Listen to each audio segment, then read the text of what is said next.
Welcome.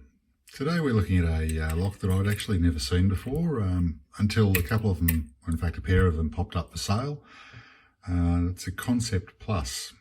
Naturally being something I've never seen before and an interesting looking lock just by the key, I jumped on them. What caught me obviously isn't the bitting, which is fairly ordinary on the top surface. It looks like we've got 5 pins in a bit of a slope there, but the side elements here on the key.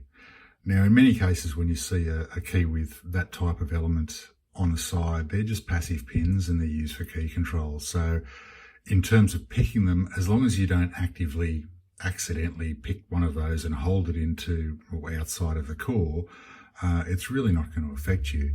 However, I'm happy to find that in the case of this lock, we not only have the 5 active top pins with drivers, but we've also got 5 active side pins with drivers. There is one in the middle there. It's just a zero cut basically. So the lock operates fairly smoothly, as you saw, particularly going clockwise. It's got no hiccups. Going counterclockwise, sometimes it can have a bit of a snag there. But you'll see why that is in a moment. Let's get to picking. I'm using a 50,000th top of the keyway, and this is just a Lore-Lock offset hybrid in 24,000 0.6 mil. Starting at the front, already got binding. I'm picking off the ledge here. Not a lot known about this lock. Someone suggested they're made by Schlage. Oh, you know the ones. It is a very Schlage-like keyway. With the exception of those side pins. Oops. So because of those side pins, I'll sort of need to pick off the ledge here, which is why I'm using such a shallow hook here. Okay, got a little bit of a false set there. One of the pin set. So now swapping to a multi-pick number 6. Well, no, this is the number 3 flag. I'm going to attack those side pins.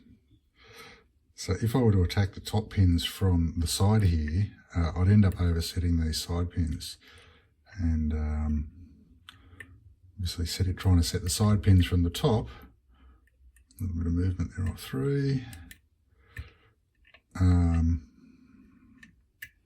Then I would end up oversetting, particularly that 5th pin. There we go, we're open. I'll just zoom you out a little bit. Pull it out of the vise, drop down, whoop. I really need to get a bit of a better way of holding my camera, sorry folks. Alright, there's our picked lock.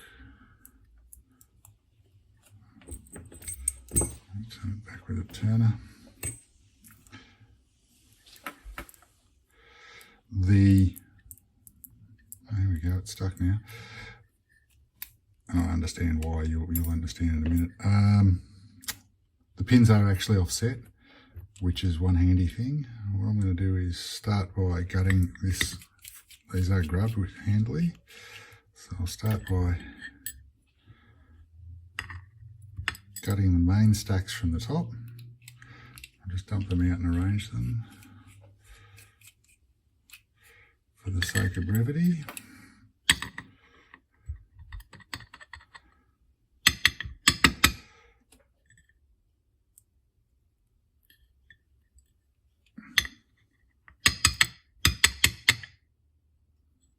Yeah, chicken.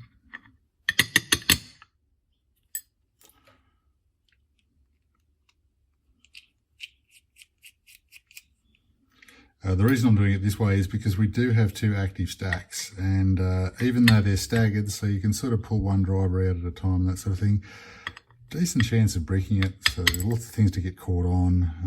So like it's grubbed, why not take advantage of that?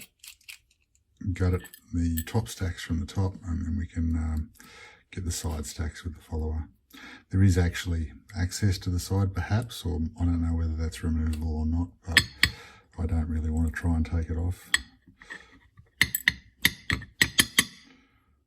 Considering they're I've only ever seen 2 of these locks in existence, and the other one's sitting over there. I'm sure there are plenty of them, well, not plenty of them around. I'm sure these aren't the only ones, but they're not exactly common.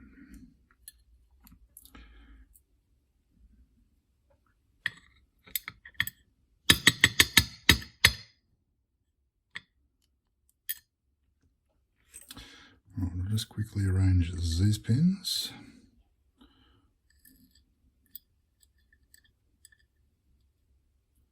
Right, that's the driver.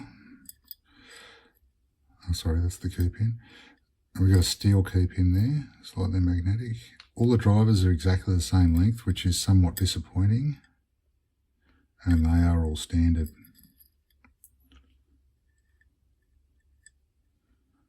Which is also disappointing.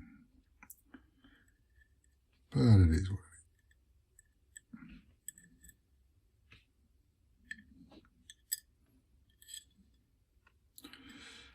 I'll put the springs for this.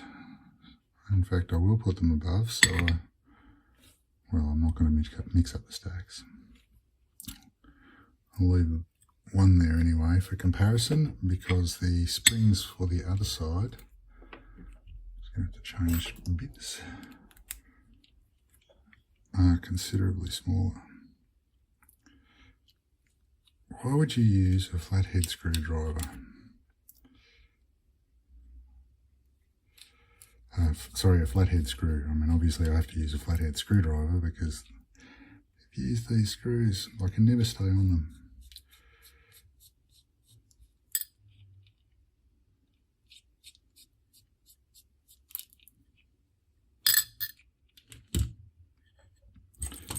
Now we'll use the key to offset it. I guess about there, I hope. Wish me luck, folks.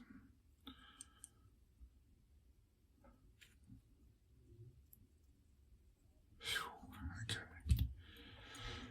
Alright, so obviously here's where we had the main stacks, and there's our side pins. And as you can see, because it's sort of the nature of a cylinder or whatever, and it's not even on the center of the cylinder, it's offset, they have to have these grooves so that effectively the shear line is flat, because of the off-center thing. If you think about the geometry of it, it's just a necessity. And if we look at these, it looks like 2 and 4 are virtually zero lift there. So, and that's what it felt like. I really only had to pick those 3.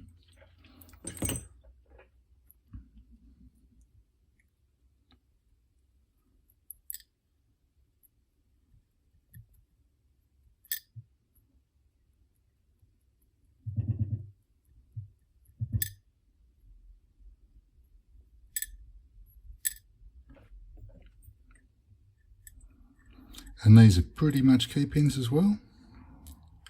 They look identical in terms of diameter and configuration, the roundness of the end, etc. So they're probably interchangeable. However, the drivers, there's the core, there's no counter milling.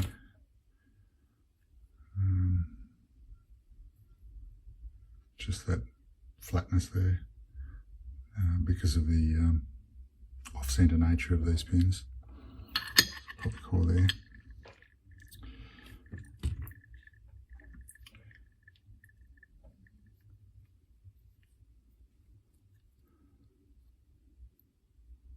So I wonder if you can see in there, we can see the first driver hole already. However, on this side, we can only see half of the pin protruding. So that's where they're sort of staggered and offset in order so that the drivers from the side pins don't get stuck in the key pin holes for the top pins.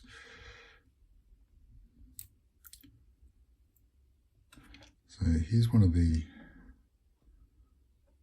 drivers, and it's actually a hollow cup, which accommodates a tiny little spring. I'll just pull them all out and I'll give you a close-up. There we go, that's got the spring still contained in the cup.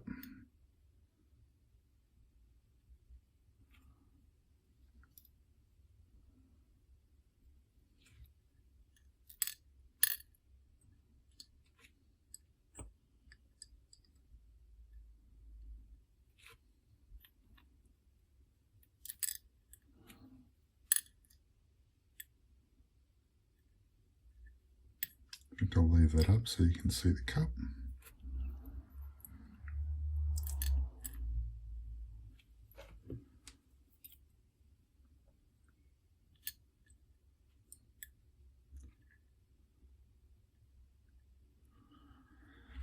And there's our core, so 2 Bibles. I'll give you a bit more light inside there. So there's the other set of holes down there leading to that, and obviously the top ones. Other than that, fairly standard, no milling or anything funny in there.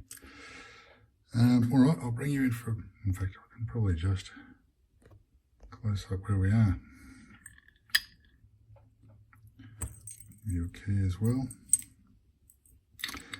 So as you can see, just standard bottom pins. However, these drivers are a hollow cup, and that allows these springs to sit inside it, which obviously ends up with a very compact form factor, which is fairly necessary because we've only got this distance to work with instead of that whole distance. Anyway, not an especially interesting lock, but not one you see every day, so I hope it was worth a long video. Thanks for watching, and we'll see you next time.